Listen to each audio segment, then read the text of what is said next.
All right. A solstice celebration. One you can repeat to revisit the time of solstice, for time is an illusion. And as you journey to fairy,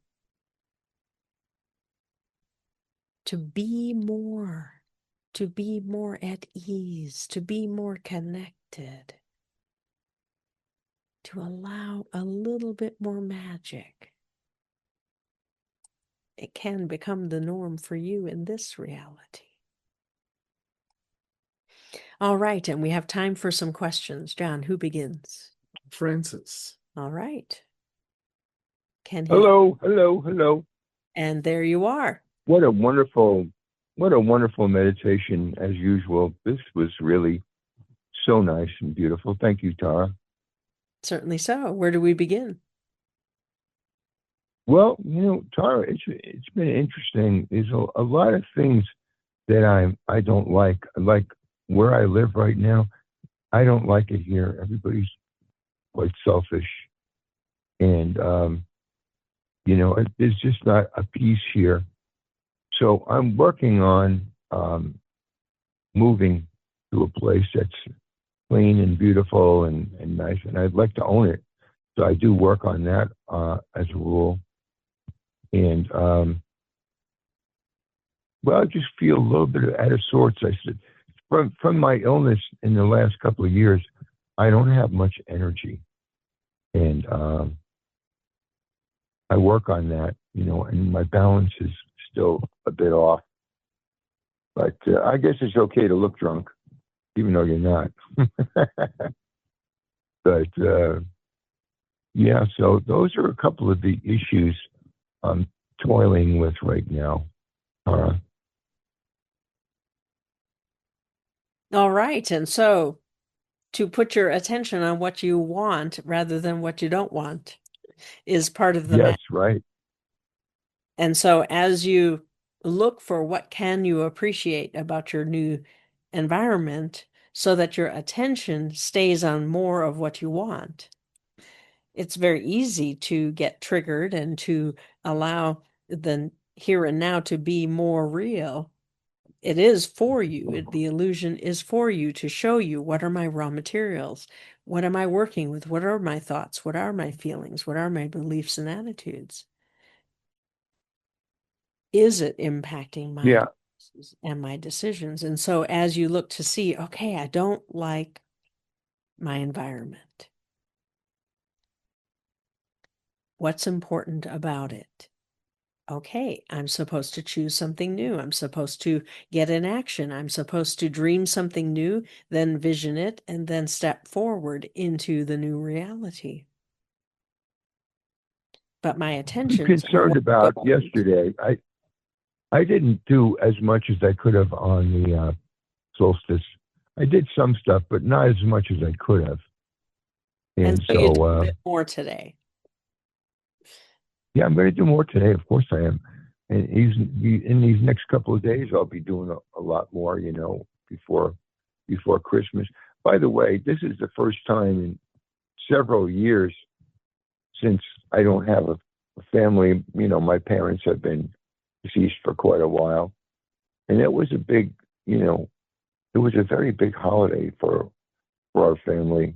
The Christmas, and that's been kind of a non-issue. I don't really have much joy in the last few years. I do think this year it's going to get better. I think I'm going to have more joy this year because I'm intending on it. But I just haven't had, in the last 5 or 6 years, much joy, much happiness. And when you think that thought that you don't have much, what happens?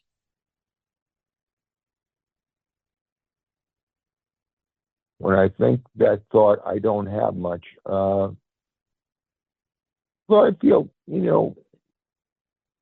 disappointed, and I have a little bit of yearning from the past energy, from the, you know,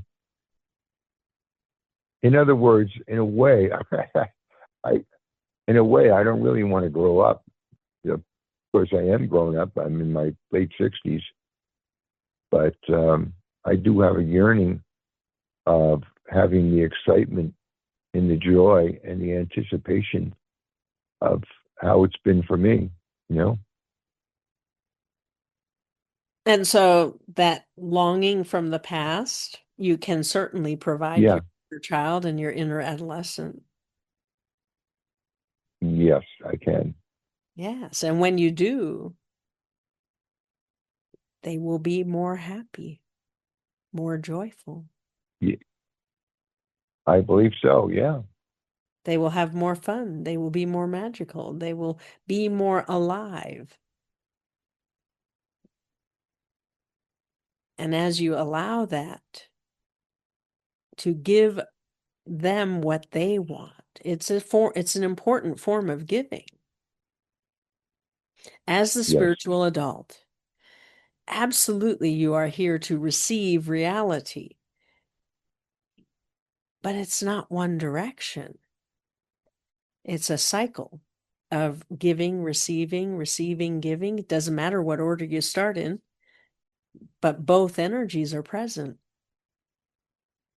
And the same joy that you got as a child from receiving the magic that, say, your mother created for the family, or your parents created, or you created with them, can be a gift that you give your child and your adolescent so that they have the experience, and you, as the spiritual adult, can begin to design the experience that you want to have in this time, in this space.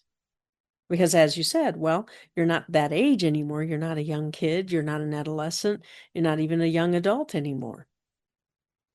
Nope, I'm And not. it was very easy then to just receive because, well, that's what family was for, and that's what your parents focused on. And at some point, though, as you've noticed since they've moved on, part of the grief of them moving on is they're not there to provide those things.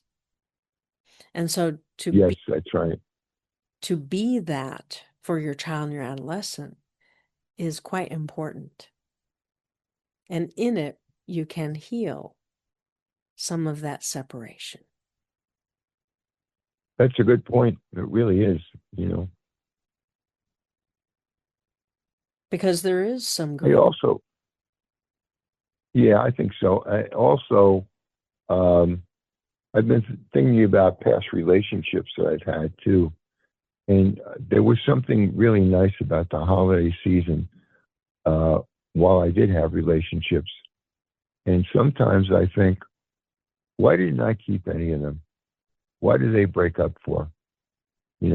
Why didn't I allow them to stay? Well, the only answer is it was time for them to go in a different direction, in my opinion. And, but there was something very nice about having a relationship and having holidays together. You know what I mean, Tara? Yes, absolutely. There's a lot to be said for partnership, relationship, friendship, community. Yeah, Doesn't have to just be one-on-one partnership. It can be friendship, it can be community, but what you're speaking of is relationship with one person. well, I'm very grateful that as far as friendships go, I have some very old and dear friendships. I like Christmas Eve lunch. I'm going to have lunch with my friend and his wife. And my friend and I have been friends for about 60 years. So I'm fortunate that way. I have a lot of very, very good friends that I trust and feel very grateful for that. Beautiful. Yeah. Now, since I shared this with you, do you have any ideas that would enhance the next couple of days? Yeah, so gratitude would be important, generating Yes, energy for you. And as you really look in your life, okay, what can I appreciate? I appreciate that I have friends six that I've known for 60 years and many not 60 years, but also quite long periods of time. I have a solid yes, foundation of friends. I And, do. Yes, and I that do. that is I can really truly feel grateful for the ability that I have to generate friendship, to be a good friend in return, to know I how to stay connected and be in communication. That is one of your strengths. And so, as you appreciate that about yourself, then you begin to see the opportunity to apply those strengths to creating more of what you want. oh, It reduces, yeah, I am very grateful. I'm a pretty good friend, and I'm very grateful for that because um, I have a lot of friends in kind. You know, I have a lot of friends that maybe appreciate my friendship, and I'm very grateful for it. And you know, not 60 years, but I have many friends that are 35 years, which I think is maybe rare for most people. Most people, I think, just move on. yeah. So as you take that energy of gratitude and you build up that love that is within you, that you have love in your life in the form of friendships, that you feel gratitude, that you have the ability, you have many tools at your disposal in your metaphysical bag of tricks, so to speak. So many tools that you have gathered over the years, and you use some of them regularly. And as you let them work for you, Yes, and what's important is absolutely. to really keep generating that sense of knowing that what you want is creating who you are now. So the optimal future self who has the reality you want already can be explored in advance. And you can say, yeah, this is what I want. This is who I want to become. This is important to me. This matters to me. Or you explore and you get bored and you think, oh, well, no point in going after that reality because it's not going to get me what I want. And so then you become more attuned to what do you want? What is important to you? What matters? So just manifesting something just because it sounds like it will be fulfilling, unless you are willing to go explore that future and verify, yeah, this is what I want. This would be fulfilling. Then you're probably not going to spend a lot of energy manifesting it without that sense of motivation that comes from knowing. Does that help? It sure does. Thank you very much, Tara. Yeah. And so as you really let in, the future creates the present against a backdrop of the past. So as much as you tell the story that, well, I'm the way I am right now because of what happened in the past, the truth of the matter is the more of you is a product of the future. So that which the goodness, the truth, and the beauty of you is sustained, is eternal, is also being pulled forward to create something new by a future, an optimal future that has those qualities manifest already. And when you let the you that's in the future have impact by dreaming, visioning, co-creating what's to come, every opportunity that comes to you in the coming days isn't a product of your past. They're aligned with the Nope. future you are. Coming from the future. Yeah, yeah, yeah. Yeah. And so when you really let that be more real, and we understand your world doesn't teach it that way. It's hard to discuss it with somebody who's firmly in the consensus, who's cause and effect, convinced cause and effect with the past being the cause. Right. But there's no room for Yeah. miracles if that were the only way. But you have had miracles. And one of the things that you want to come clean with within yourself is being here now. Those medical events that happened,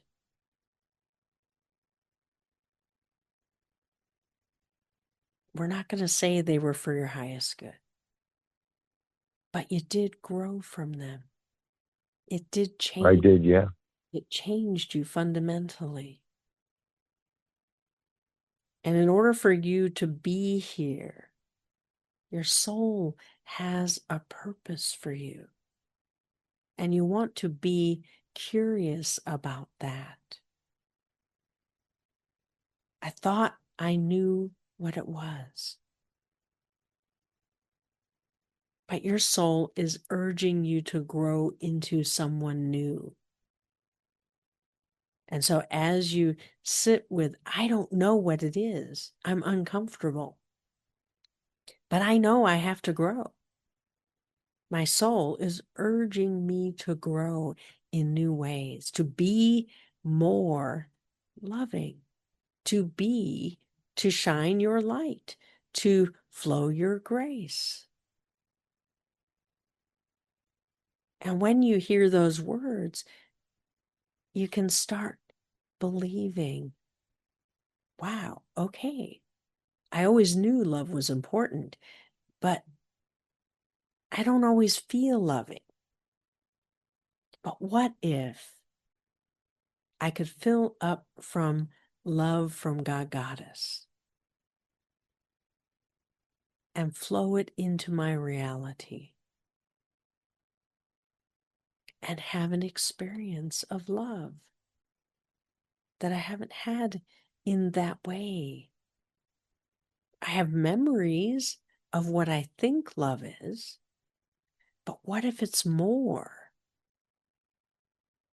What if it's even more beautiful than what I've had in the past? What if there's more magic in being loving than I could see before this moment?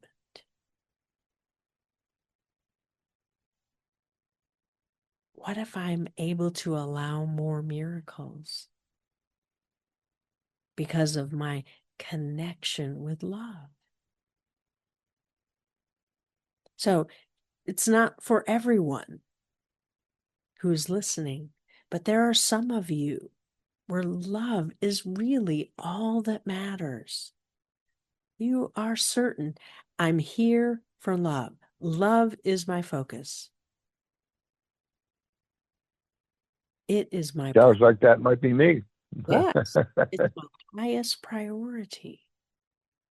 And that is your soul choosing that priority.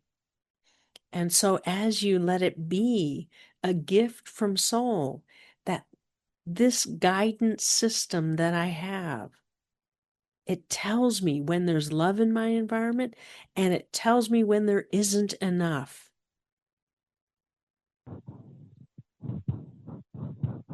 And as I choose love, I create more of it in my world. Yes. And you've had those experiences where you know, I made the difference. And that's why you're here, to make that difference.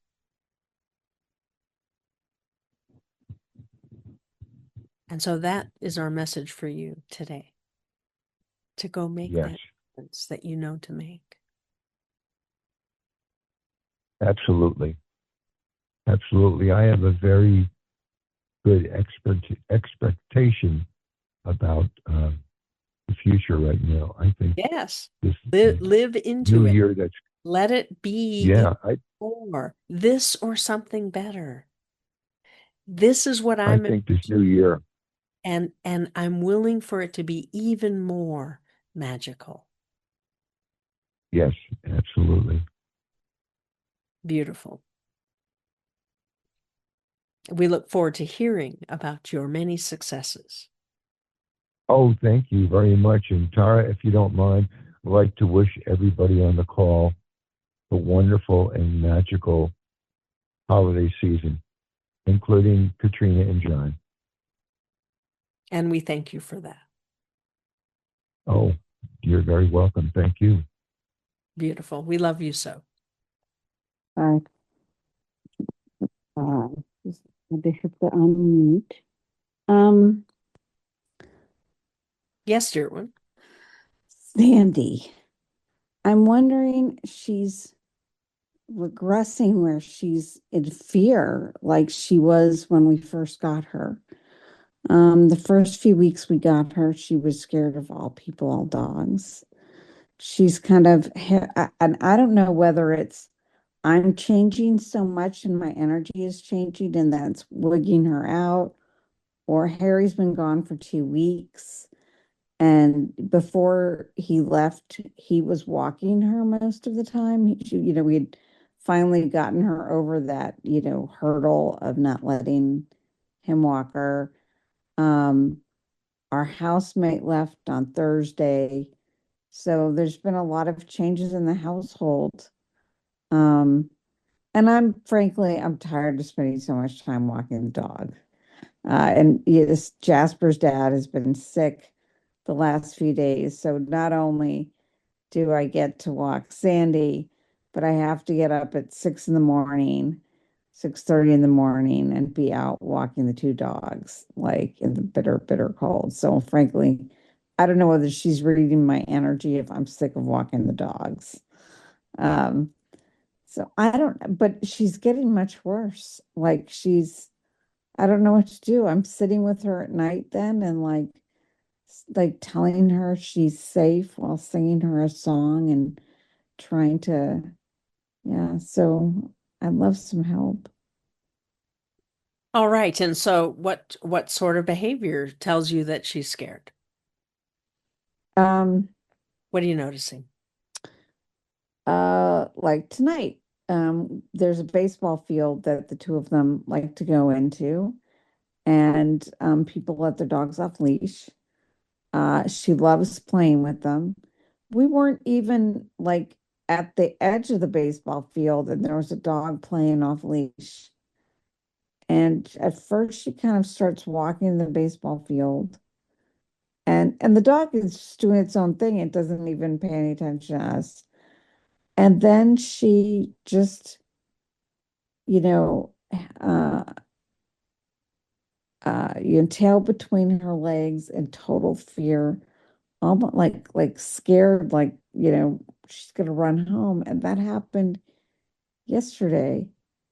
Uh, there's a field in a different place where she was already off leash, and there was another dog coming far away, not even close to us, not minding, not doing anything with Sandy. And she ran out of the field. She wouldn't listen to me or any of the commands. I had to run after her. I caught her before she got to the edge of the field.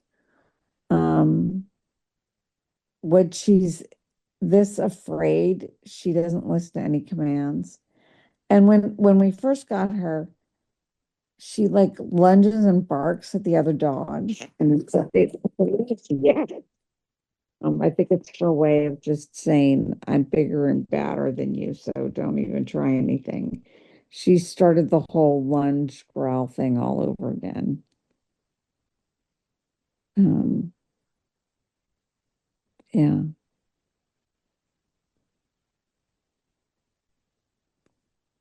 All right. And so off leash, she can run. On leash, she lunges. Is that the gist of it? But it's her, like her tail is between her legs. She's hunched over and she's scared. Um, yeah. And this is And while Jasper is there? today it was normally it's you know normally it's the two it's more the two of us, but and usually if Jasper's around she's totally confident, but this evening she was really bad. And she also like she's also very social with most people, and now she's shy a lot of the time. Like even with Jasper's dad Scott, she's now like even shy of him again. He'll try and pet her, and she'll still take a treat from his hand, but if he tries to pet her, she's just shy and she'll try and get away from him.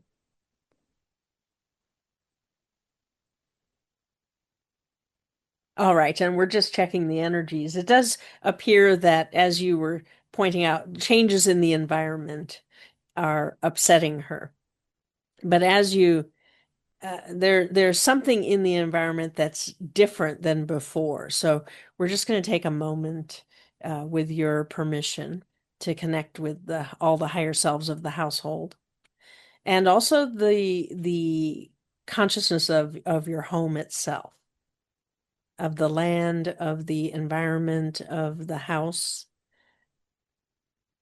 and just visualize bringing in the love and the light of the goddess. And just bring that light down as one big beam of light.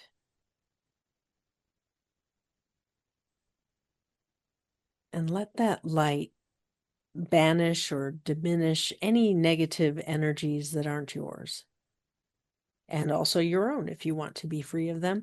Just let that light fill the space.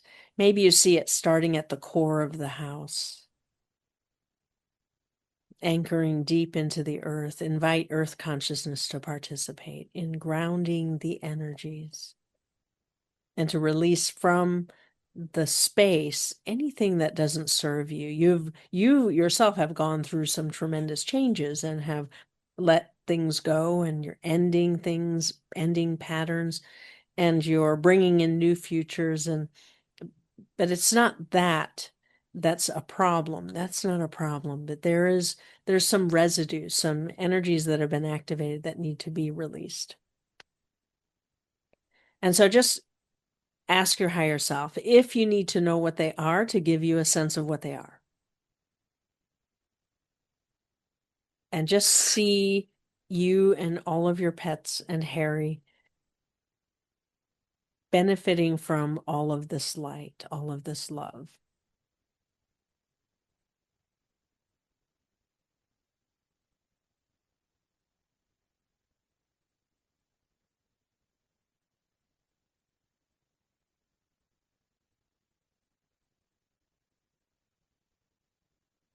And give Sandy permission to be at ease. And thank her for warning you when the energies aren't just right in the environment.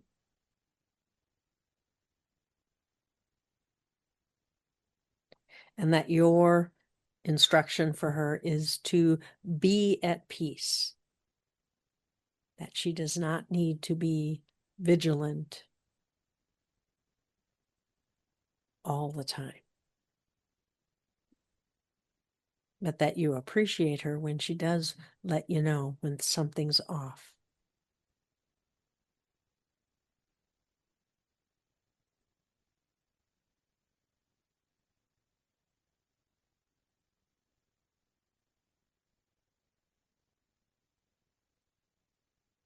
And for you, as far as consciously creating your future, you want to begin to build that imagery of you and Harry and Sandy walking, being at peace, being comfortable in the world. Even when there are dramatic changes, you move through life with elegance and ease, and Sandy is a constant, a companion, not a burden, not someone that you resent, though it can be, the responsibility can become too great. But when it does, as you say, one of the problems that you're seeing is, well, if I'm the only one who can walk Sandy, then with that comes a bit of martyrhood, a bit of self-pity. So you want to release that each and every time and just say, no, I choose to be available and I choose to create solutions for more elegance, more ease.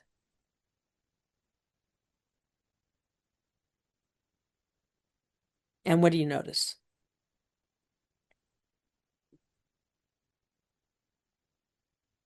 Um,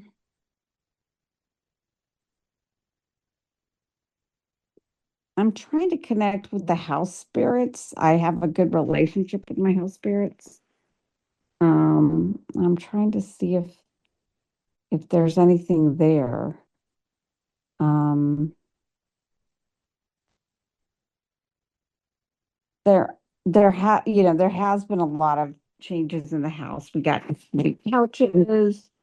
John's made progress. Um,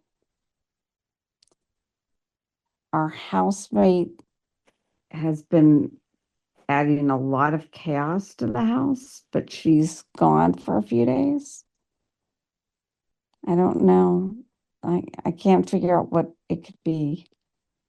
She adds a lot of chaos, but she also spends a lot of time like um we're leaving for the Sundance Film Festival in a couple weeks, and she's really putting in a lot of time sitting with Sandy, singing to her, like trying to connect with her. Um, I don't know. I don't know what it is.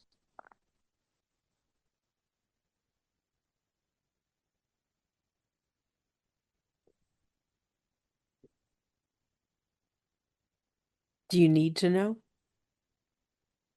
No, and I guess I don't need to know as long as she's okay. Uh, no, I don't need to know. I do like knowing.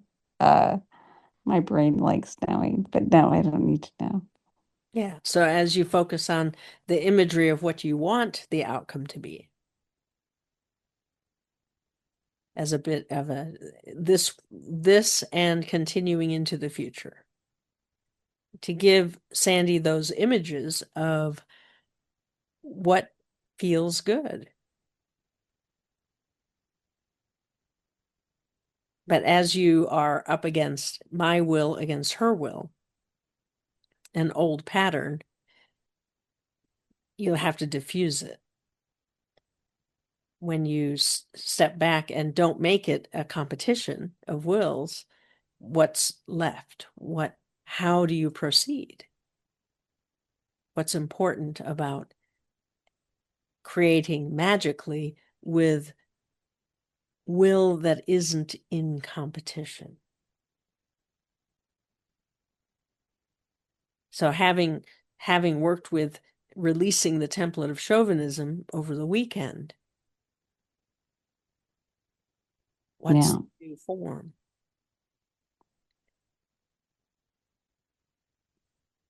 Yeah. Well, I have been, I mean, like I said, I've been trying to sit every night and just when things are quieter and more peaceful at the house and like singing to her and telling her she's safe and it's okay. And it feels like actually a very special time between the two of us. And and then when I do have these walks where I'm resentful, I try and do something where I'm like, no, I'm choosing to do this. Like I'll call Jean-Francois and just chat with him while we're walking. Like I try and do something that's fun. Um, and that works really well. If there's somebody available to talk to, or I bought a headset so that like I thought, oh, I can like re-listen to the Solstice workshop that you gave us. Well, I haven't got the headset out of the box yet and figured out how to hook them up, but I bought them. And so I'm trying to figure out how to like enjoy it more, um, and not feel resentful. Uh, so yeah. So you're still Mm. creating you being the only solution at the moment. As you let that in, that, oh, okay, I've designed my reality, so I'm needed. I'm the only one who can make it make it work. As you let that in, okay, I designed that with purpose. What do I get out of it? What's my hidden agenda? How does that keep reality safer? And what if I didn't need that form of safety anymore? What could I allow instead? So to work with that sort of configuration, it's not something difficult for you to shift. It's just something that is there, right there, for you to be conscious of. Mm. Well, she was she it this summer, you know, she was like Harry was walking her, the housemate we had this summer was walking her, and then she slowly shut down and stopped letting Harry walk her and the other housemate walk her. And then we finally have gotten it back to where Harry will walk, she'll let Harry walk her. And the new housemate, she hasn't let walk her yet. But I've just said, I'm going to Sundance and I think that will break her of that. Um, and then, uh, I do want to get to the point where, so then that, I'm hoping that that will work out fine. I'm imagining that will work out fine. And then we'll be back to three of us walking her. And then at some point, I'm hoping we can get a dog walker.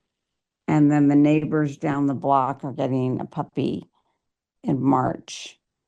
And I'm hoping once they get a puppy in March, like maybe we can like share dog walking responsibilities where, we can walk their puppy sometimes with Sandy and they can walk Sandy with their puppy sometimes. So I sort of have a plan of how to not be the only one. I mean, it'd be nice if it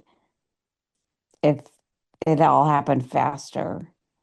But before Harry left for Park City, he was doing more of the dog, like 2/3 of the dog walking. And that was really nice. So it's moving in the right direction again. Yes, and as you deal with the scene as, okay, this is the script I wrote. What do I get to feel? What do I think? And how does that keep me from dreaming the dream that I want? Because the stress comes from thinking you're not going to get what you want. Yes, I'm very clear about that. Yeah. And I'm very clear about that I can't get what I want. I very much now pay attention to I can't get what I want syndrome when it pops up. And I do like it's similar to with Harry, like it's important. I was doing too much for Harry because I wanted to feel needed and important in the household. And and Harry loves it when I serve him or, you know, chase after him to help him do his things. And he's been a little baffled that now that I'm saying no. And so I'm trying to stop that pattern. And I think that it's going well. It's much worse with Harry than with Sandy. And I think it's um, going well. I want to be less needed, for sure. And with the housemate, the current housemate, she's had crisis after crisis since she moved into the house. And I was spending a lot of time helping her out and giving her advice. And I finally just said, I'm done with that too. So I am saying I'm trying to be less needed by everybody in the household and setting boundaries. And I'm very pleased with how that's going. Wonderful. And so with Sandy, you have a commitment to her. So as you balance, okay, I'm going to do my own thing. I'm going to focus on myself. I'm not going to play out this script of needing to be needed. But with Sandy, she does need you. Mhm. So there's still a bit of it's important to clean that up so that there isn't resentment about her needing you. And allow that to transform into being clear on what are her needs. There's different needs. There's the need for being fed. There's the need for being able to sleep in peace in a safe environment. There's the need to get exercise and be mobile and to be out in nature and to have new smells to explore every day. There's a need for companionship and there's a need for love. As you look at all the different ways that she has needs and you decide which ones do I want to be the primary source of, and then find ways to fulfill the others. It's important to do that so that all that you do provide her is coming from love and not resentment. Yeah, And she has needs. I She did, I did absolutely needs. actually, yeah, I did actually yank on her leash really hard today, which I rarely do. And right after that is when she freaked out. Maybe that's what did it. Perhaps. Yes. But as you get to the source of it, saying, "Oh, I have this huge responsibility. I'm responsible for her." She will never be able to take over any of those responsibilities. And so I need to create a structure where she gets what she needs and I provide what I choose to provide. And the rest I delegate. Because as soon as you think I'm the only one who can provide it, that's actually not the highest truth, is it? You can be the one who provides it all. You can choose to do that, to be the one that is 100% responsible for Sandy. You can do that. Many pet owners do. But when you make that choice from a place of luminous intent, there is no resentment. You build it into your life. But as you're very clear, no, I don't want to have Sandy be filling this spot of I need to be needed. So how can I change that? so that when I do provide for her, it comes 100% from love and isn't filling some hole from the past. So she's reflecting to you what you need reflected back to motivate you to change that. I have been like, I mean, for more than a month, I've been sending her images. It's safe to go out walking with Harry. It's safe to go out walking with the housemate. And she's really resisted. Um, and uh, and the housemate's been Wafa has been putting in a lot of effort, like every evening. So she left on Thursday last week, but up until then, Harry's been gone for 2 weeks, and we agreed like for the evening walk, like I don't want to do it, and so um mostly I have not done the evening walk. Like if she says no to Wafa, that's it. She doesn't get an evening walk. But I sent her an image of it's safe and an image of the two of them walking happily together. And Wafa has gone on many walks with Sandy and I. It's not, like it's not just, oh, go out with this person. And it's not worked. She still won't go out with Wafa. And I had to do the same thing with her and Harry. What finally worked and what broke the cycle, and she used to go with Harry all the time. She used to always go out with Harry. And then she just stopped. And then what finally worked was for the morning walk. I just stayed in bed and I'm like, I'm not doing it. And she was desperate because she hadn't gone at night. I mean, all night, because we were sleeping. And she really wanted to go to the bathroom. And I was not going to do it. And, we did that like 2 mornings in a row. And then she finally was like, okay, it's okay with Harry. I haven't done that with her and Wafa yet, where, just that seems cruel.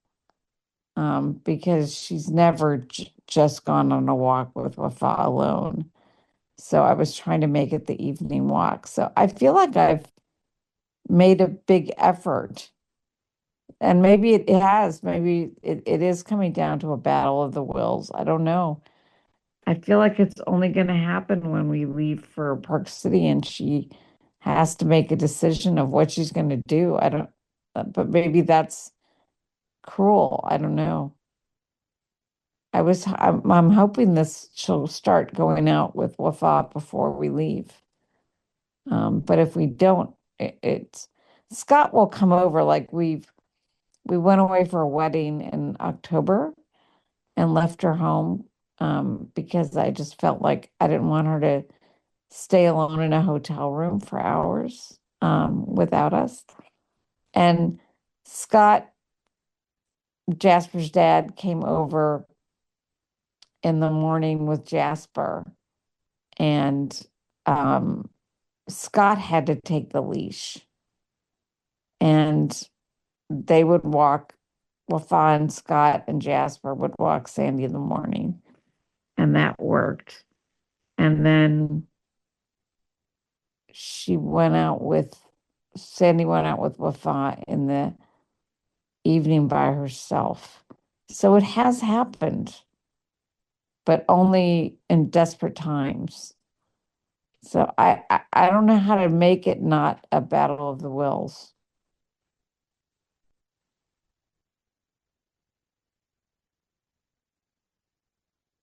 So we're just going to spend another moment on this and then we're going to move on. You write the script. My will against her will. I don't have a right to my will, or I must exert my will over someone else. So as you really get that is the old paradigm, That's what you were born into. That's how you survived. If I didn't exert my will once in a while, I didn't get what I needed. So here you have a dog mirroring that back to you. If Sandy doesn't exert her will, she doesn't get to have it her way. She gets to only have it your way. And you have guilt. You have anxiety. You have, no, I have to exert my will because otherwise I won't get all these other things in my life. So the two of you are on this game board where each of you have to exert your will to get what you want. That's just the definition of how it is. That's a belief. So what belief would you like instead? So you don't have to come up with it right now, but think about that. What do I want to replace that with? What would be a win-win-win?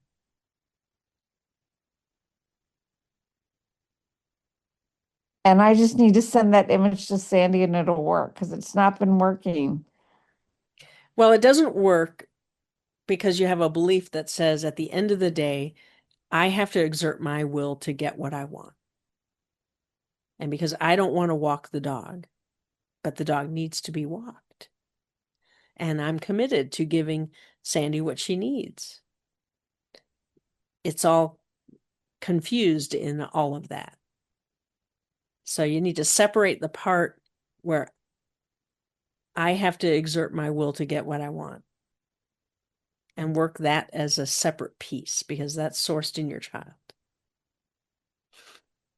I have a responsibility to care for Sandy, to help her feel safe, to give her what she needs.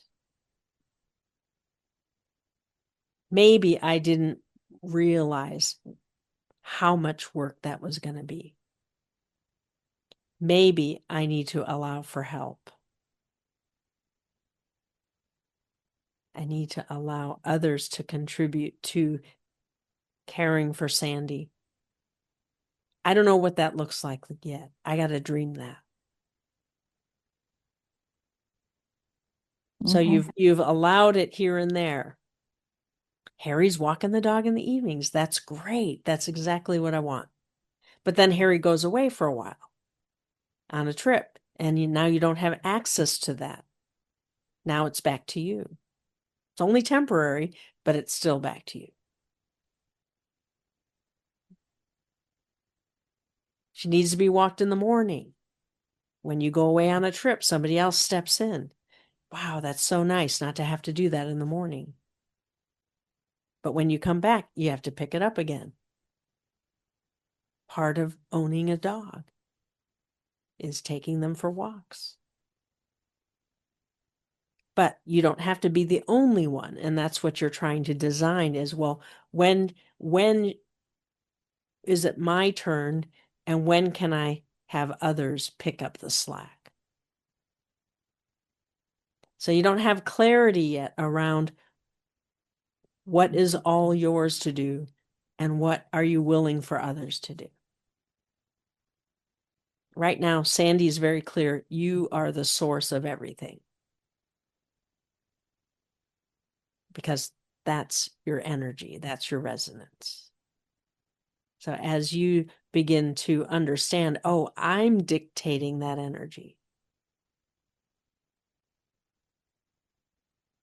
Because there is a need for someone to be that.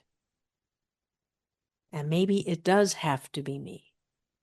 Because I chose Sandy. So as you come to terms with what did I really sign up for here, energetically, and can I change it and still have integrity and character and be loving? And what you're finding is, yeah, I can actually delegate certain things from time to time. But at the end of the day, I am accountable for her well-being, for whether she's safe, for whether she's fed, for whether she had the freedom to go to the bathroom when she needed to go, for whether she had some exercise. because that's what she needs.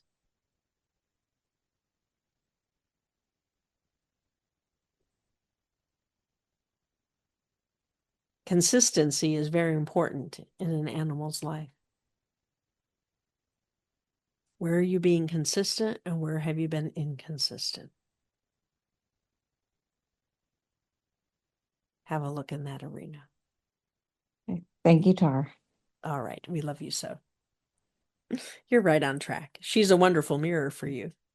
Not comfortable, but wonderful. All right, John. Thank you. Who is next? And Jessica.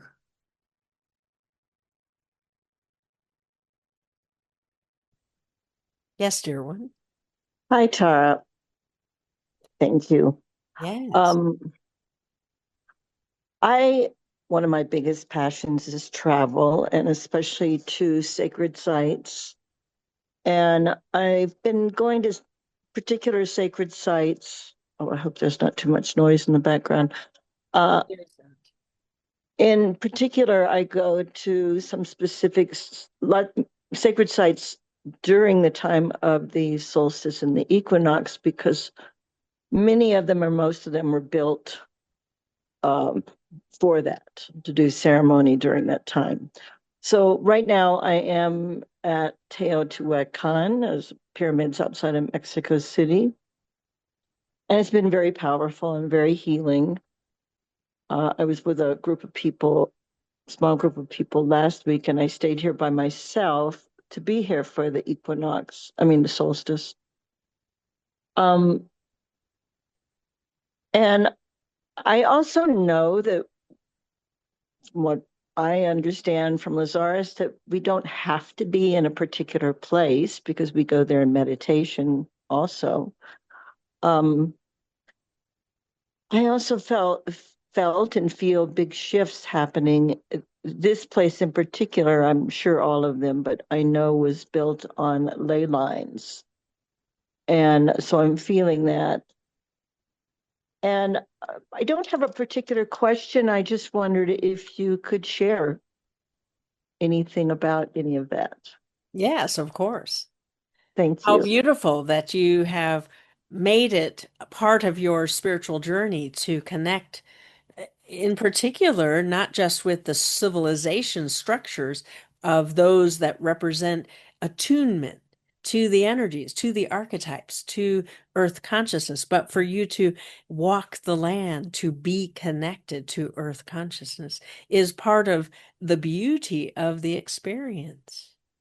For in that connection, you understand more of who you truly are, that you are not separate, that this earth, this physical existence supports you in ways that words cannot necessarily do justice. Mm-hmm. And yet it's important to express what you experience. And as you have had these experiences, and this one that you are currently in is activating within you certain energies. And in that is the power of creation, the ability to create something new, something for you, something for your world, something that is in line with who you are becoming and in alignment with your soul, that part of you that is eternal. So certainly so, you may have spontaneous memories of past lives come up. They're not really past lives, are they? They're parallel.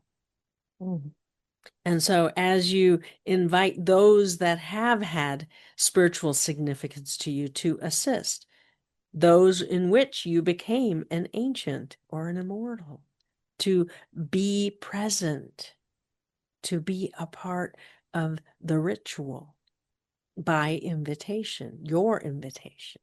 And also to heal what needs to be healed in the disconnection that has occurred in time at these places, these sacred sites, where there was a civilization so attuned, so conscious, so present to know to build that pyramid. the structure of fulfillment, whether it's standing stones, whether it's a pyramid. There are many forms, whether it's the drawings, the sacred drawings on the ley lines that indicate that the civilization of that time knew they were connected. And there's a longing to be connected. And there is a sorrow, a sadness at how disconnected the world has become. And so to heal that disconnection is important. And when you journey to these sites, you heal that in yourself. Because you immerse yourself in the knowing, in the memory, in the energies that have not diminished. The energies are still there, active for you, for the world. They are contributing to bringing that consciousness that you are home. Perhaps you were one of the builders at these sites that you are so drawn to. Perhaps you were, for certain, you were of Sirius, a designer, an architect of the material plane. And so there's an appreciation for the artistry, for the beauty that is expressed, and for the significance of the alignments that occur at the time of solstice. How did they know that this would still be in existence thousands of years later, still in alignment? And so there's a mastery at work there. And the appreciation and the gratitude that comes from your being adds to human consciousness, evolves human consciousness. To be so aware of the energies is part of your goal, part of your journey. And this, the furthest most point of separation of all your lifetimes. Rounded the bend, no longer separate, returning. You feel that impact of that separation. And you want to be done. As much as it has served you to become the individual that you are, you're ready to return. You have done enough. And now the journey is one of co-creating. What is next? Not to disappear into the oneness, but to maintain your individuality, all that you have become from all your lifetimes, the consciousness that you are.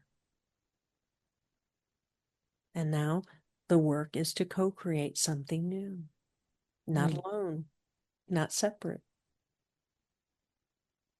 Does that help? Tremendously. And thank you for, I know this, but reminding me that the lifetimes are happening simultaneously. Even before I knew about reincarnation, for 10 years traveling in Maya land, I would see lifetimes and receive all kinds of messages. And I definitely feel something here. And I had 2 different healings with some local shamans who the women both basically said, "You're a healer. You need to start doing this." And over the last couple of months, I keep having these little thoughts about that I need to just start laying on hands, healing. And the same thing messages I get about writing a book, writing stories.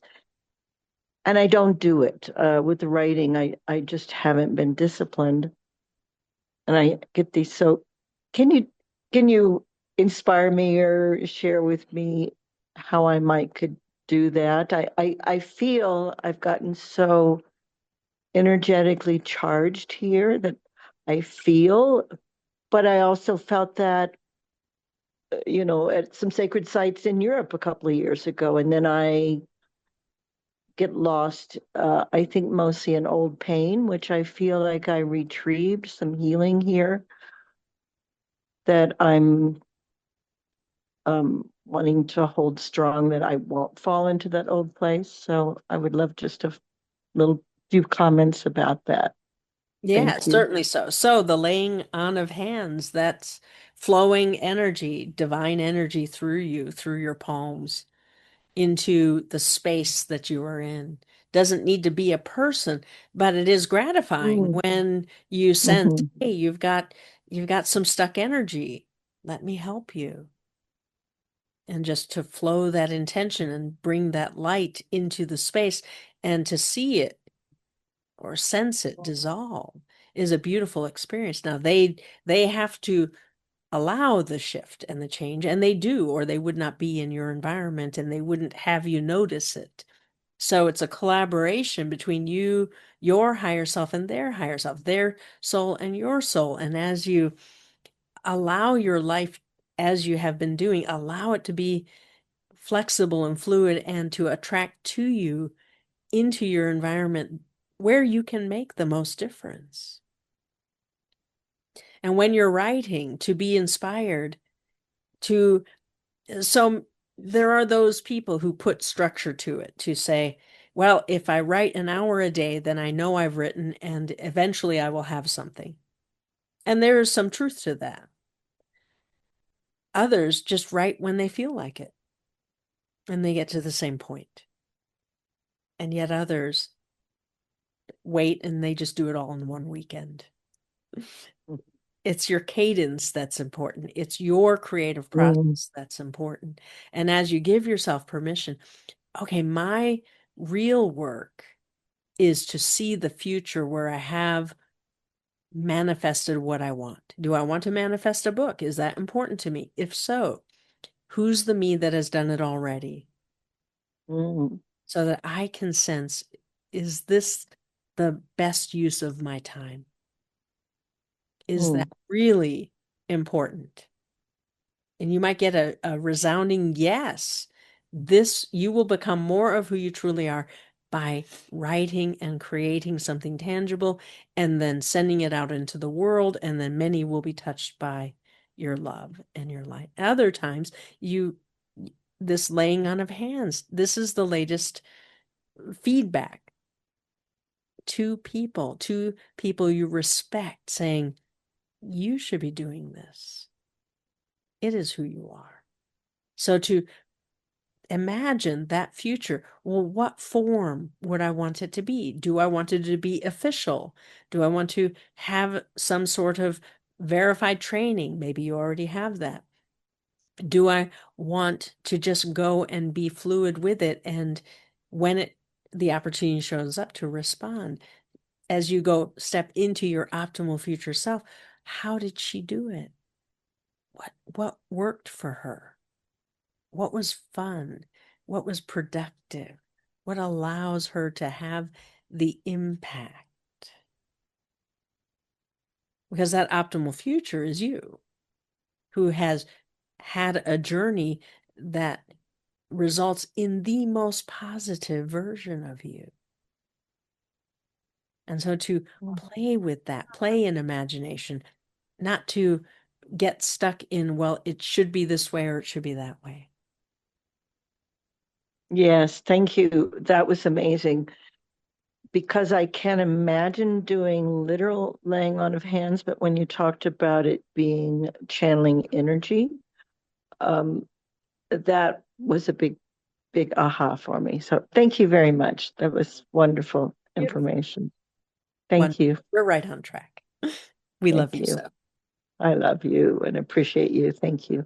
And we thank you for sharing the magic of the space that you are in with this group. Mm. the resonance is present in this circle now. Oh, wonderful. Happy to do that. Thank you. All right. John, who is next? Patricia.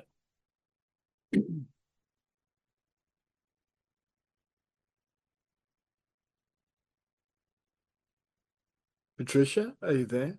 Yeah. Hello. I think I'm unmuted. Yeah. Yes, dear one. Hi.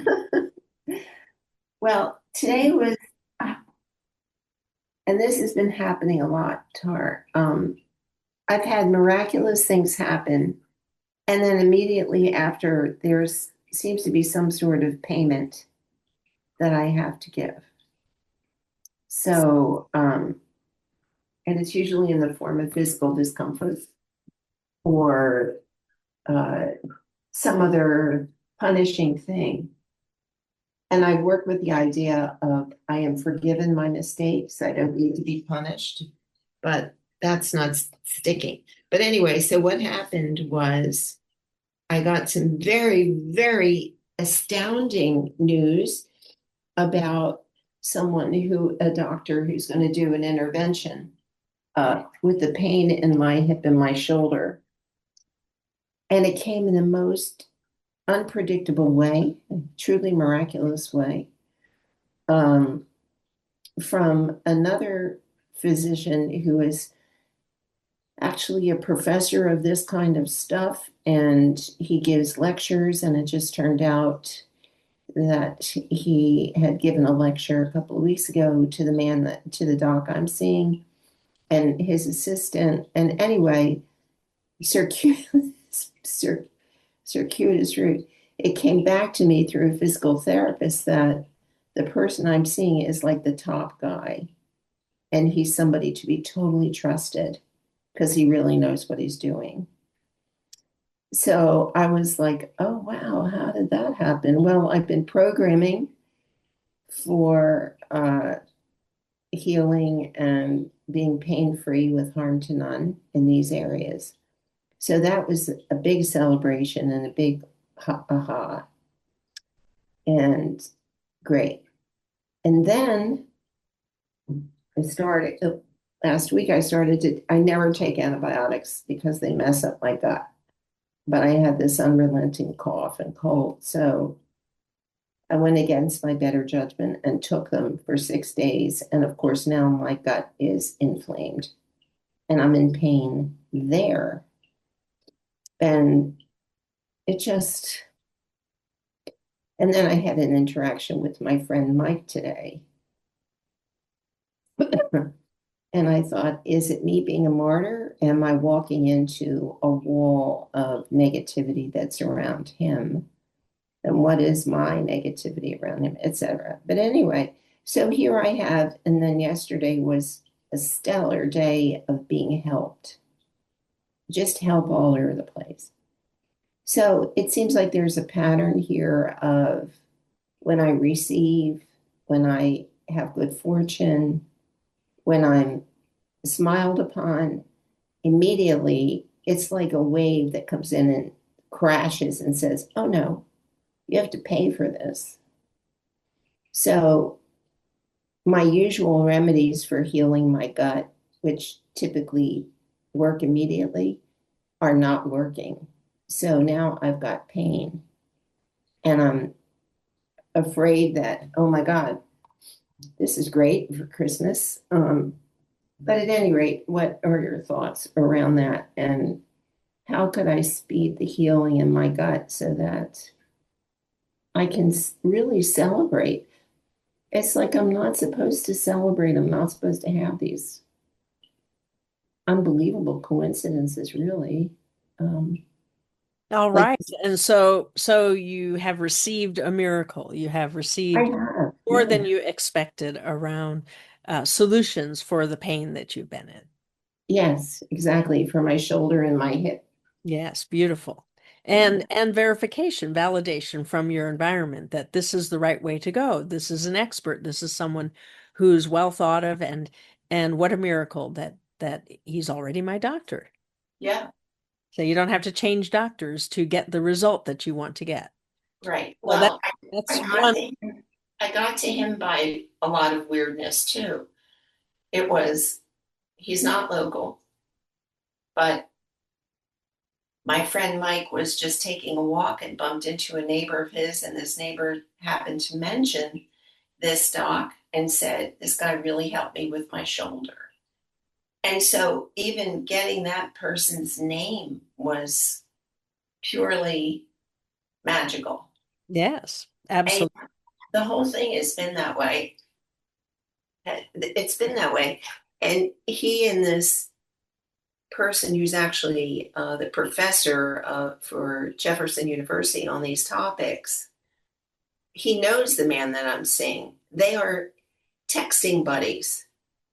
And he's like the best. He said, "This man is absolutely great." Anyway, I'm sorry, I'm talking. Go ahead, please. I'm sorry. No, wonderful. That's important for you to be in that resonance of success and magic and miracles and receiving and knowing that the future is now much more positive around that pain that you're having than before when you were just in pain and you hadn't had any feedback yet from your reality. So as you let in, okay, I'm letting in miracles. I'm letting in more love from my reality. Yeah, And then you have this other situation separate from that that has to do with your gut health. yeah. And what we're going to suggest is that the gut health is foundational, meaning it's your lesser self feeling vulnerable. Lesser self doesn't know, can I trust these miracles? Can I trust that I will be out of pain? Can I trust all this stuff that's happening? Well, you the more is very certain. Yes, this is right on track and this is the way we're going to go. Mm-hmm. And so your lesser self has a need to feel safe. And it's being expressed in your gut. So we want you to take time after we finish today to just be with your little girl and let her have whatever she wants. The Christmas she wants, the presents, the excitement, the celebration, and let your adolescent have what she wants as well. Whatever was important to her for celebrating during this time of year. This is a very vulnerable time of year for everybody. Uh, Deep family issues surface during the holidays because there's this requirement to show up. And you're now the adult. You're not the little girl or the adolescent. And yet they have needs in their environment, not in yours. And so you want to go be with your inner child, go be with your inner adolescent and let them celebrate in the way that they want to. Let them express whatever's there. You may find that your little girl's feeling put out because she didn't get the present she wanted. Well, ask her, what do you want? We can conjure it. We have a higher self who can bring it forth magically. We can have you go to the North Pole and talk to Santa and get the elves working around it or whatever it is that was the tradition that your little girl has so that they are good, that they are content, that they know they are safe, so they know they belong. And after you do that, it doesn't have to take long, just a few moments. Your imagination is quite powerful. So you can, even as we're speaking, we feel your imagination flowing. After that, just notice that the anxiety is leaving your gut and bring in more light. Bring in some of the magic and the miracles from this future you are creating and place it in your belly to fill that space so that the cells get the message. We have a future of love, of miracles, of magic, and we can relax. We can be content. Yeah, I can feel that's true.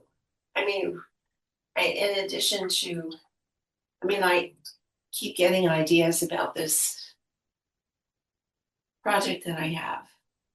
And I'll get an idea and I'll write it down. And then I'll say, okay, well, maybe I'll do that.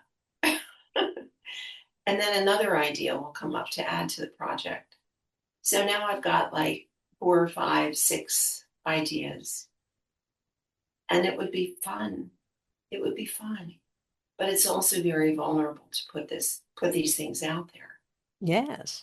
So do the process with your inner child and your inner adolescent so that then when you step forward to do your project, you're fully in your spiritual adult.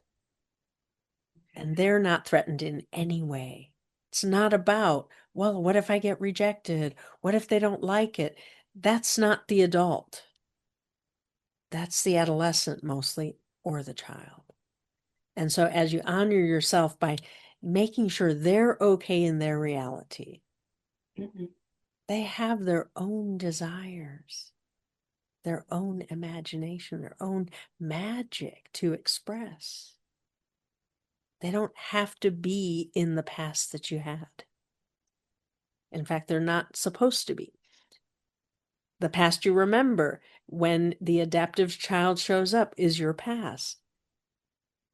That child needs to be free to be herself, to know that she is loved, to know that she matters, to know that her light makes a difference, that her love has impact.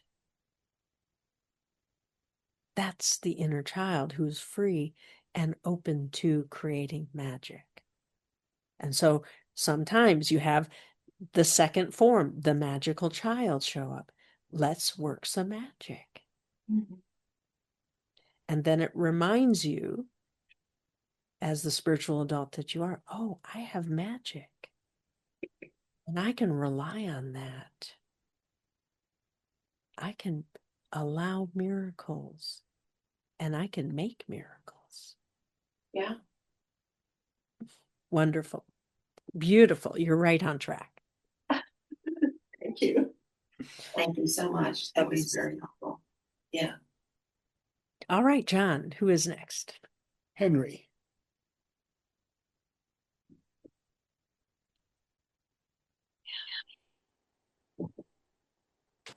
Hello, Tara. Thank you very much for Yes, dear one. Where do we begin?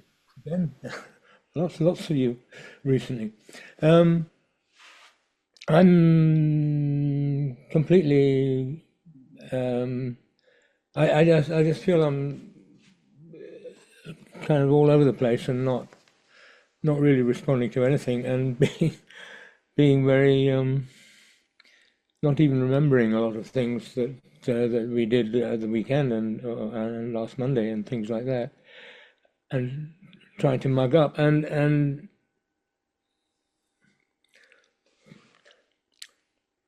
just I'm seeing a lot What would you like to feel instead?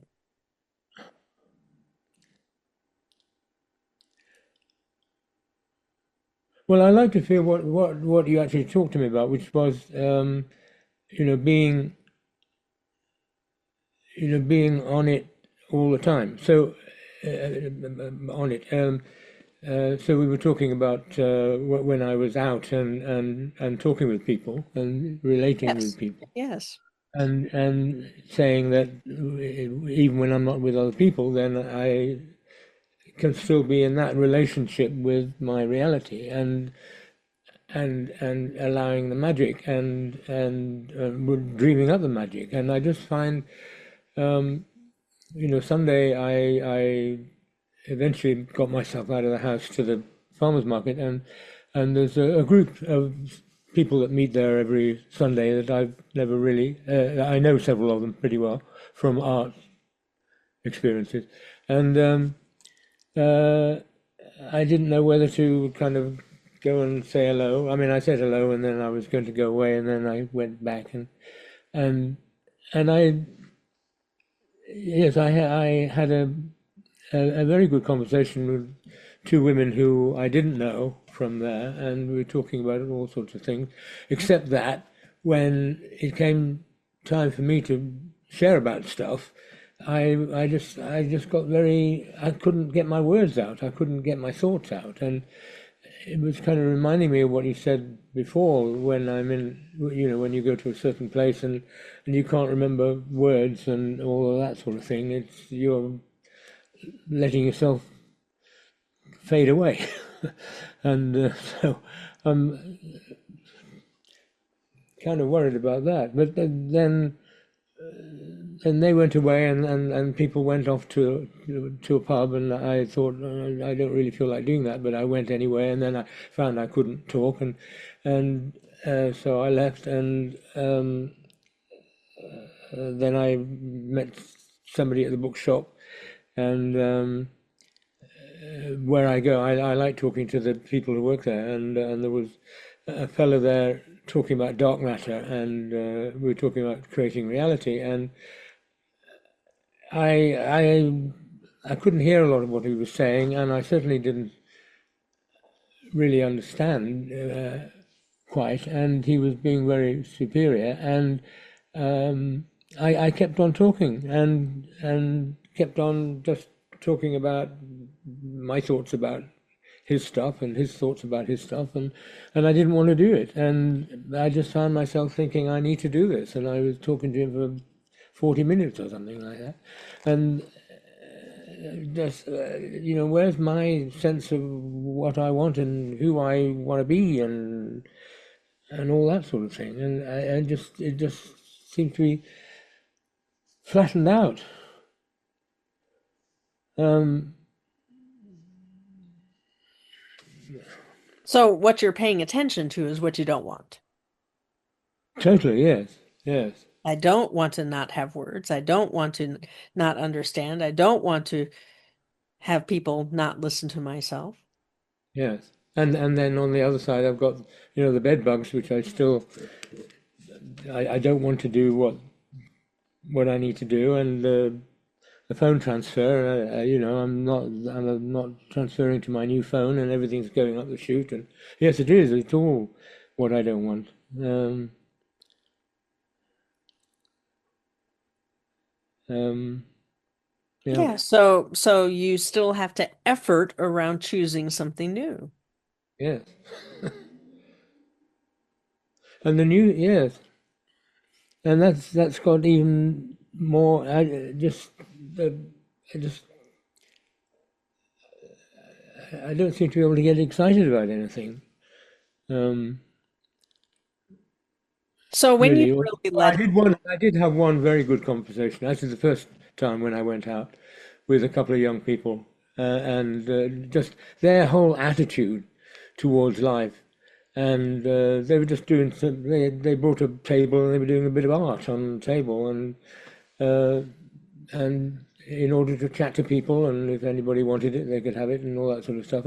And their attitude was fantastic. And I was just thinking, well, this is such a wonderful attitude towards life that it was all about, when they met each other, it was instantly, well, I love being with this person, and let's just go and do this, and let's do a bit of that, and let's do a drive around the country. And when bad things happen, well, that's where it is. I mean, they got arrested for something, nothing much, and it cost them a lot of bother, and they were understanding it was coming from them, and saying it was, but it was a fantastic attitude, and I was just thinking, a lot of freedom.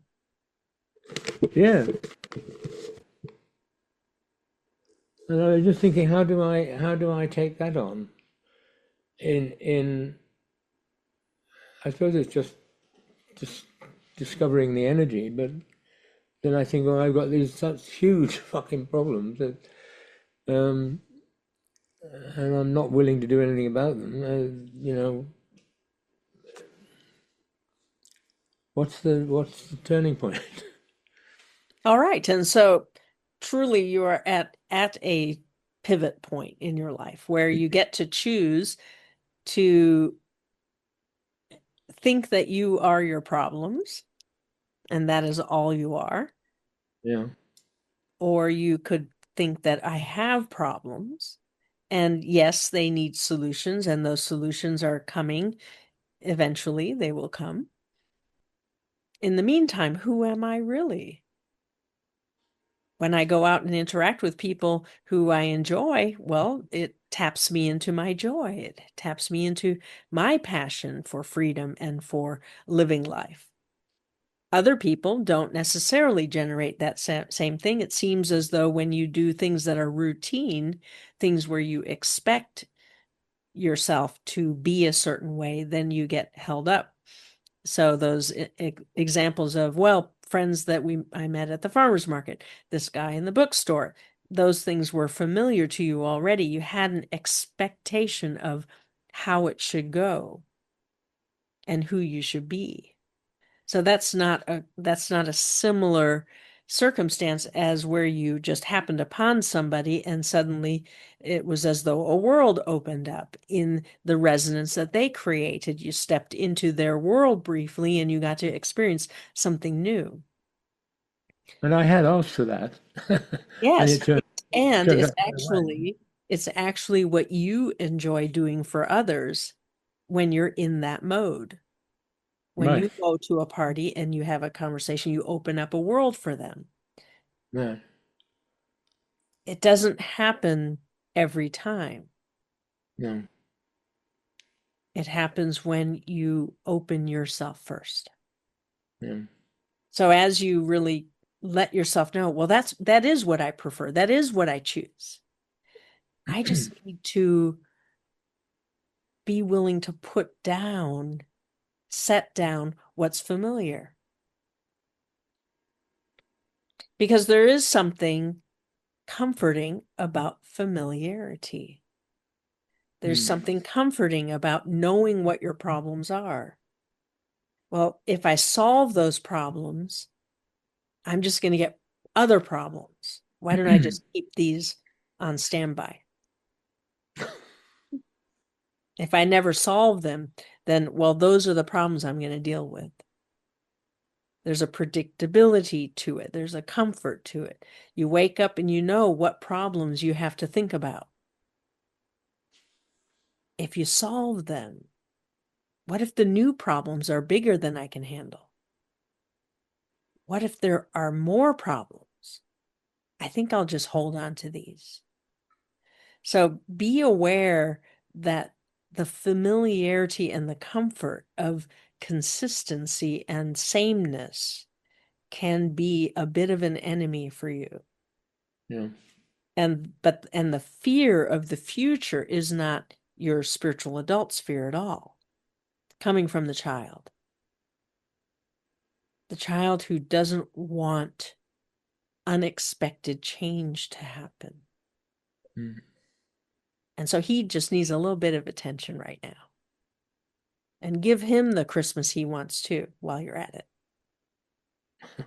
Or whatever the celebration is that he wanted, whether he got it or not. He might have gotten some of it sometimes, but other times he definitely didn't get what he wanted. So give him what he wants. Each of you, spend time with your inner child for a few moments this evening in the energy of the solstice and let them have magic and miracles and love and belonging. And do the same for your adolescent who has totally different desires than the child, we assure you. Yeah. Your adolescent might want the latest gadget, like an Apple Watch or an iPad or whatever, or all of it, so that he can go show off to the girls or whatever. Might want a surfboard. Let him tell you what he wants and give it to him. Hey, you can have anything. It's an illusion. We have magic. We have miracles. We have a higher self that loves us. And this is all an illusion. And when you do this frequently enough, somehow, magically, your subconscious gets the message. Oh, Henry really believes that. I guess we could give him more of that. I guess we could change things up a bit, make it more interesting. So it's a reprogramming of priority.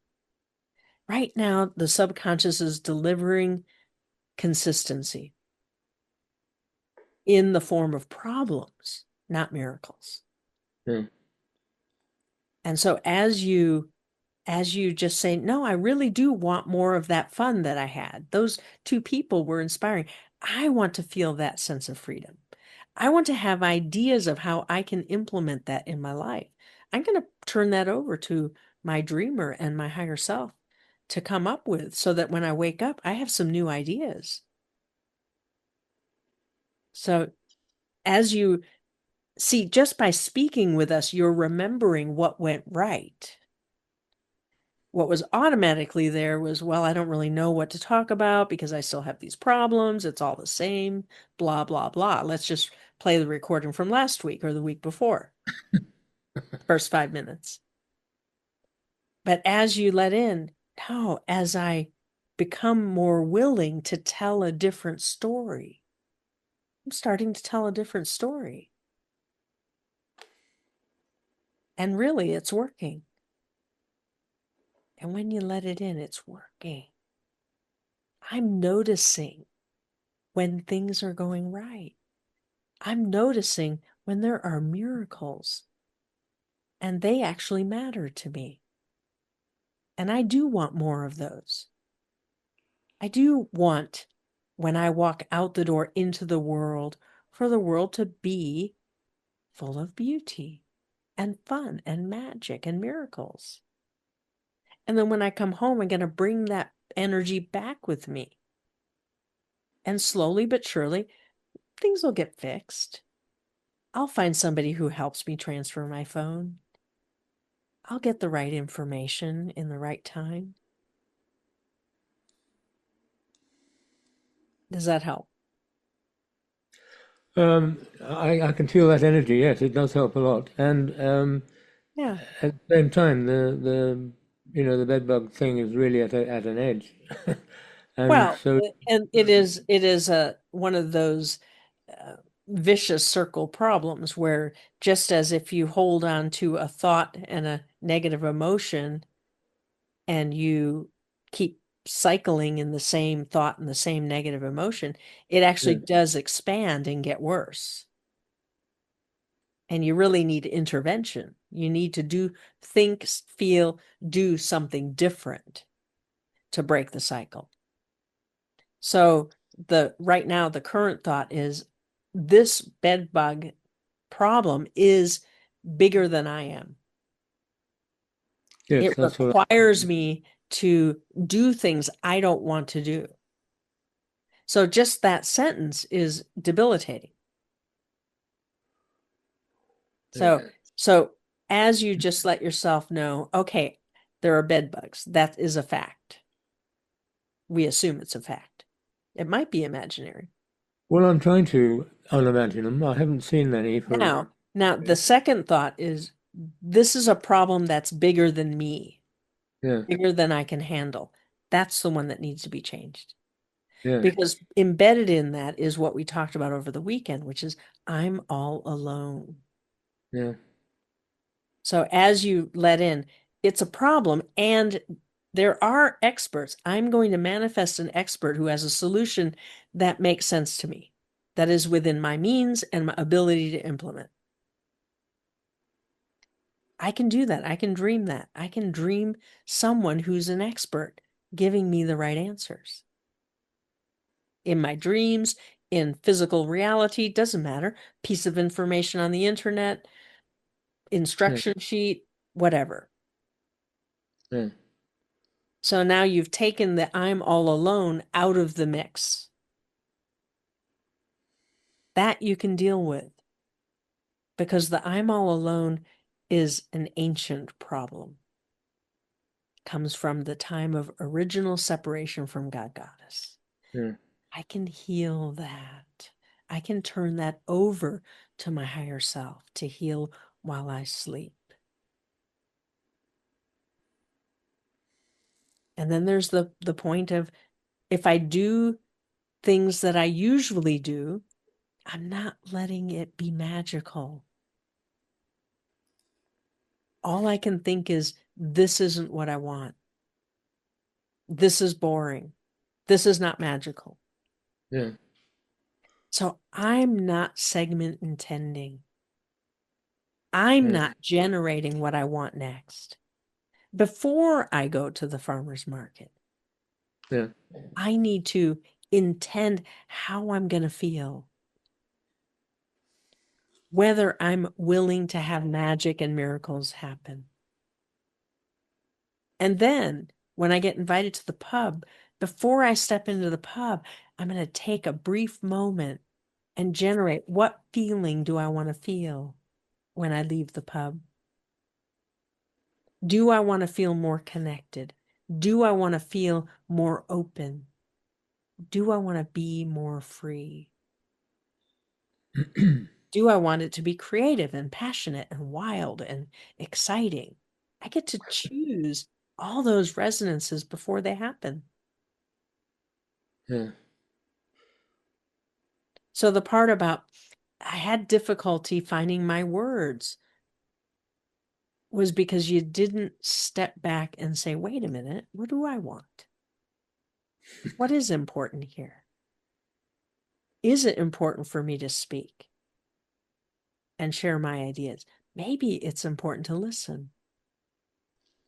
And when I listen, then I get ideas. Does that make sense? Yes, I mean I do You a got lot of it. thrown in, you got thrown back into something in your youth where it was hard to express yourself. So that was the problem.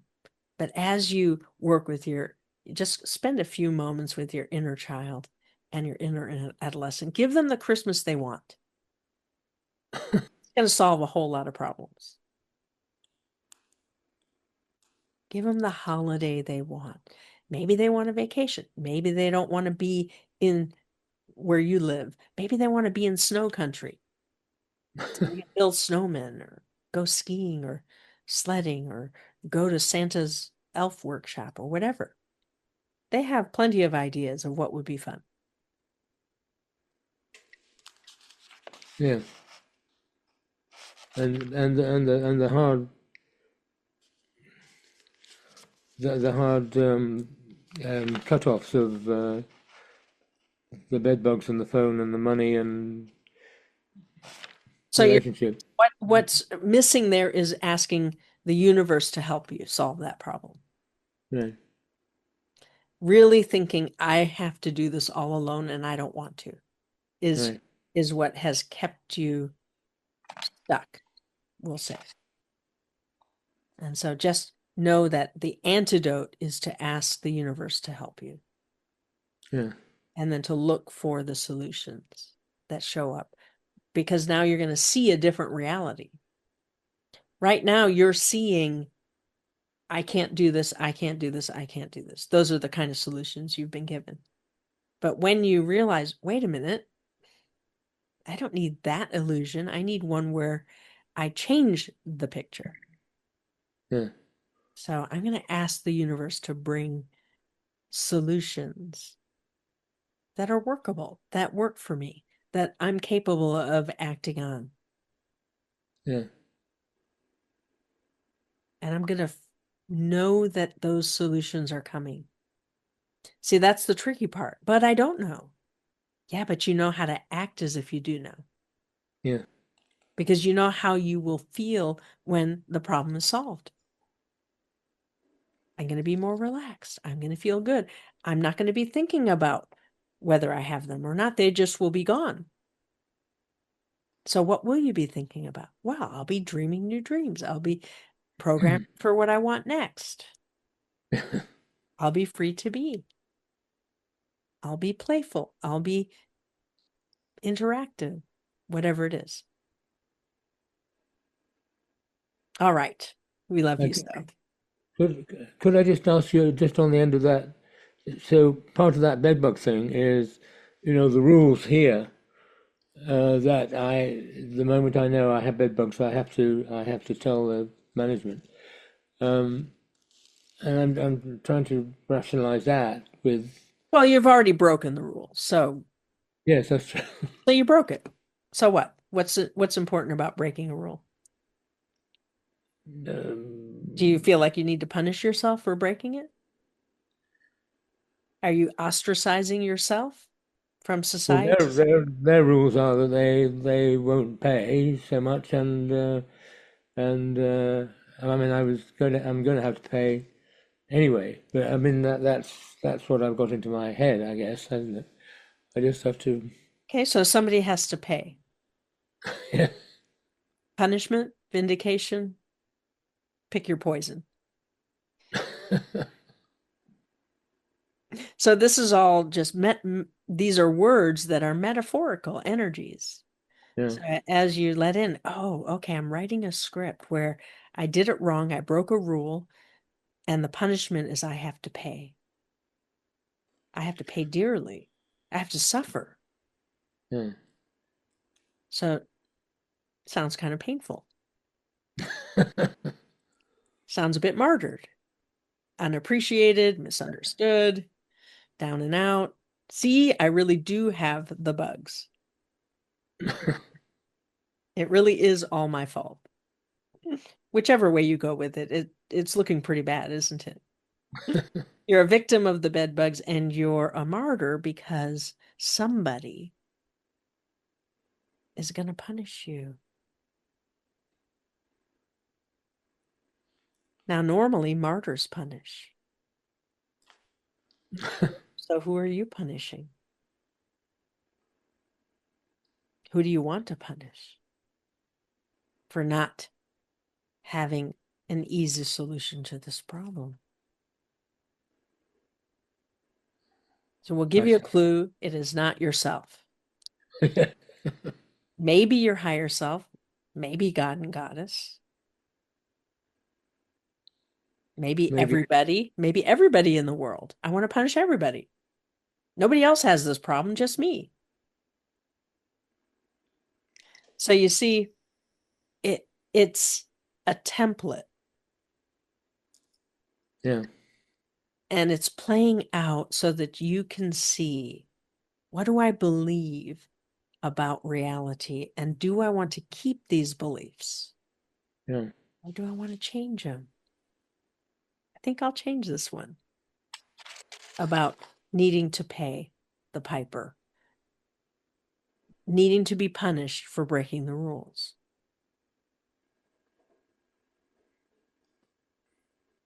So as a peacemaker, this is leaning on the one Yeah. being right, that there are rules to follow. And when you break them, you're bad and wrong. So the very first thing you do is you go to your higher self and say, you know what? I probably have some shame around breaking the rules. Go ahead and lift that. I can't see how it's operating yet, but I know I'll feel better if you lift the shame around Yeah. doing it wrong, being ashamed that I have this problem that nobody else has. And I'm afraid to report it because I will get in trouble with the authority. So Yeah. you're not no longer the authority. Suddenly someone else is. So you got to take back your authority. You don't need your child or your adolescent finding solutions here. Yeah. They can't handle the responsibility, but you, the spiritual adult, can. You have the ability to create the miracles. You have the ability to choose a different script, a different belief. I think I'll believe that I can find a solution to any problem because my higher self is an infinitely powerful being. I just Yeah. have to let my higher self intervene on my behalf. And doesn't that already feel a little better? Yeah. Yeah. So it's an intricate, layered problem. It's the shame and the judgments that keep you from solving it. Yeah. So you let the shame be lifted, and then you recognize, oh my gosh, I've been judging myself. It's coming at me in the form of other people in my reality. All And right. judgment is supposed to keep the hurt from coming up. I'm just going to numb out. And it's going to look like I don't know what to do. It's going to look like, why is this happening to me? I don't know. But you're ready to be done with it, or you wouldn't be speaking with us. And it's not about the bed bugs. No. It's showing you your beliefs so that you can change them. Yeah. So go into the book of beliefs and cross out the one where when I break a rule, I deserve to be punished.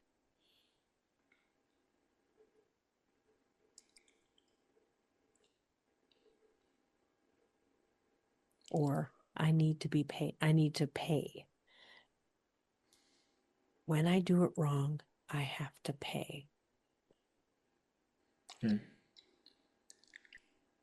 Very familiar to your child, may be familiar to your adolescent. So make sure they're not in that reality anymore,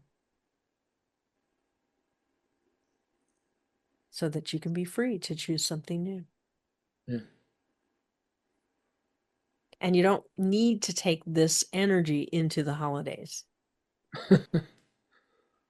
Hooray. because you're there to provide not just entertainment, but to bring your light and share love and open new ideas and conversations and be a part of the world. But you can't do that if your child's hurting or your adolescent is embarrassed. Yeah.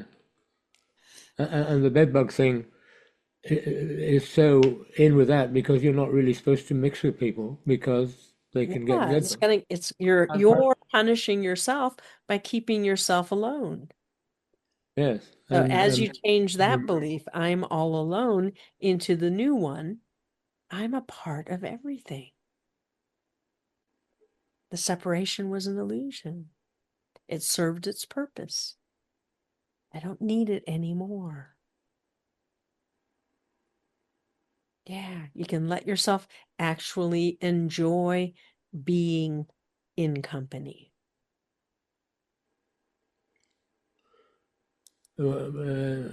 except I shouldn't be. Well, solve the problem. Solve the bedbug problem. Yes, your higher self is saying, solve the problem. Ask for help. Yeah. Get the solutions and act them out. Yeah.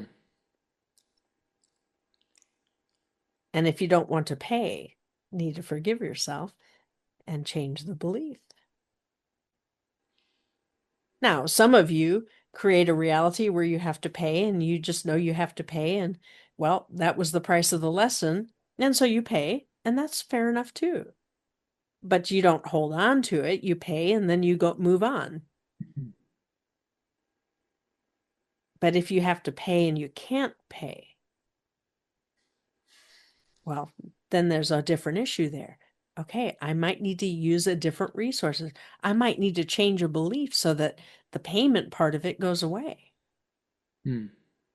Or so that the means to pay show up. Yeah. So that I am free to pay if I want to. Yeah. Because that freedom is also kind of suppressed right now. Yeah.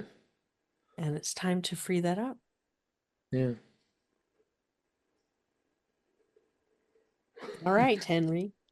The universe has heard your requests to grow Yeah. with harm to none, Yeah. with elegance at ease. All right, we love you so. And Thank so you on so that note, we turn to each of you to wish you a very beautiful holiday. They are the holy days, Holy meaning you remember who you are, that you are an expression of divinity. And those days are in celebration of you remembering and embodying the love and the light that you are, sharing it with your world, receiving it from others in your world. It's a beautiful time, a time to be more conscious, to be more gracious, to know you have impact, and to choose to have positive impact, to be in a state of joy and wonder and delight. All right. And so we go for now until we meet again. We go with love and peace as we bring Katrina back.